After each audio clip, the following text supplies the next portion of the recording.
Hey, what's going on, guys? Rum Gaming here, back with another video. Today's episode, I wanted to do a review of the Fireball Sorcerer build in Diablo 4 Season 6. So what we're watching here is actually Roxy's build, but the build that we're going to review is going to be very similar to it, but it's going to have a few twists here and there. So it's not exactly what we're seeing here, but in general, this is going to be the playstyle for pretty much all Fireball Sorcerer builds. So where the Fireball build really excels is going to be in these large groups, large packs. Think of something like an Infernal Horde, and typically they don't do as well on single target. So this is currently an A tier build at the moment. So it's not S tier. It's nowhere near anything like the Spiritborn sort of gameplay that we're seeing right now, but it is very strong. You will be able to clear very high pits. You know, this specific video is tier 115, so you can push the pit pretty far with this. And one of the best things about this build is it's not too hard to get. It only requires a few items. I myself, in my personal build, I was able to get most of these items just through the Obel's exchange and just kind of gambling for them. Now, this is also a pretty glass cannon-y sort of build, so you need to be very careful. You will get one shot if you do get too close. And really what you're trying to do is, as we can see in the footage here, they're sending out their fireball, and your fireball kind of bounces on the ground. And the more that fireball bounces, the more damage it does. So you don't always want to be going in and just kind of running into mobs. If you can, you kind of want to kite back and get that second or third bounce of fireball in there.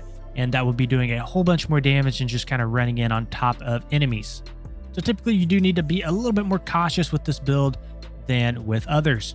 So let's go ahead and get into the build, and we can kind of talk about some of the different spells that we're going to be running. So obviously the main spell here is going to be your Fireball, and the Fireball spell is going to work hand in hand with these Gloves of the Illuminator here. So if we look at the effect here, Fireball now bounces as it travels, exploding each time it hits the ground, but its explosion damage is 100% of its normal damage with each bounce.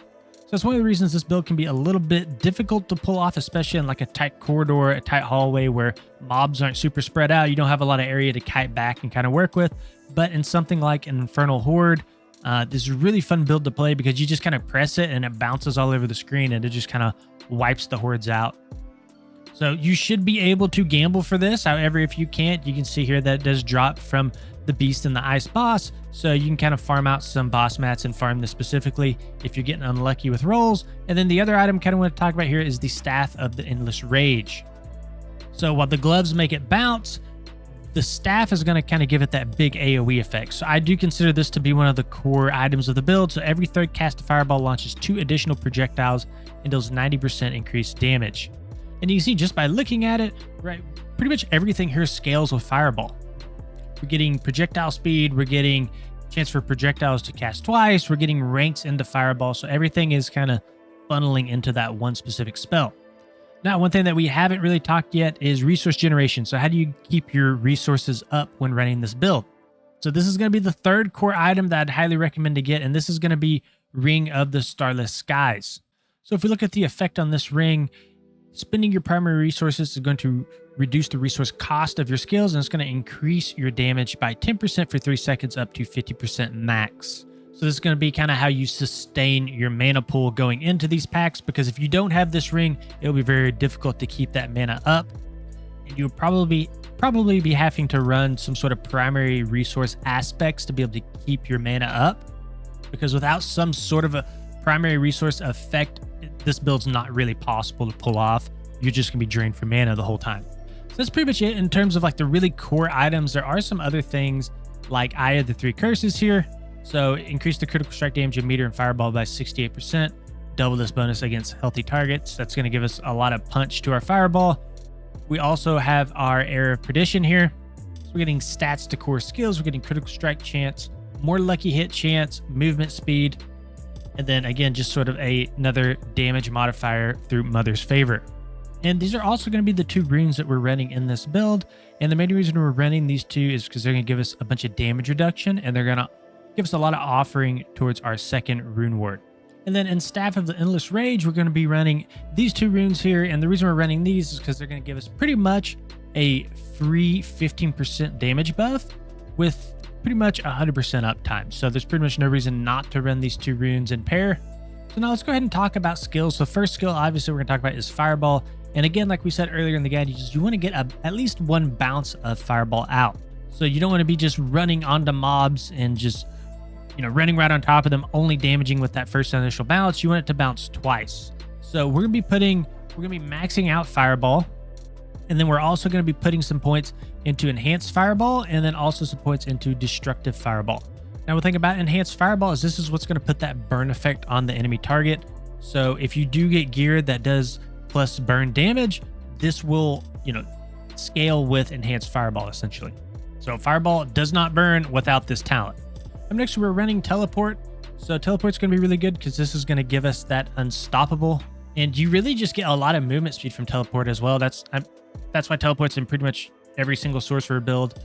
You get movement speed from it. It makes you unstoppable to get out of crowd control effects. So very core. We want to make sure we're putting 5 points into that. We're also going to be taking enhanced teleporter. So that's where the movement speed comes from. And then we're also taking shimmering teleport.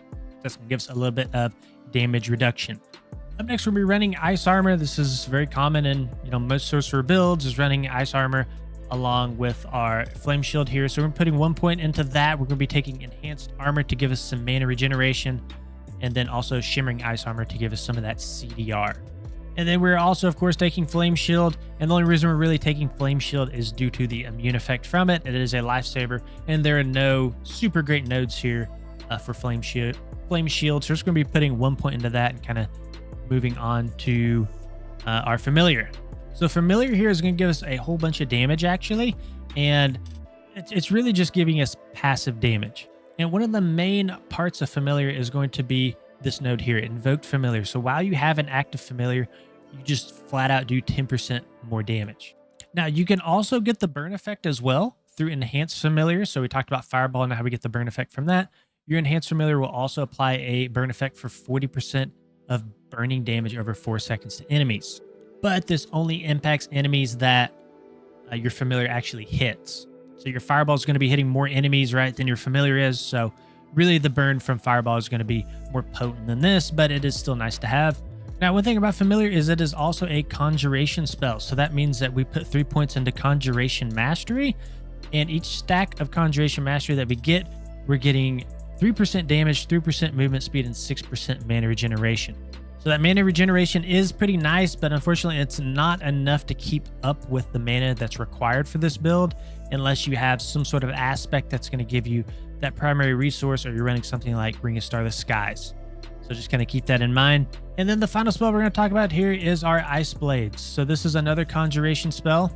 So this is also going to help us proc that conjuration mastery. So again, we're getting a whole bunch of damage, mana regen, etc. from that conjuration mastery. So we want to proc it as much as we can.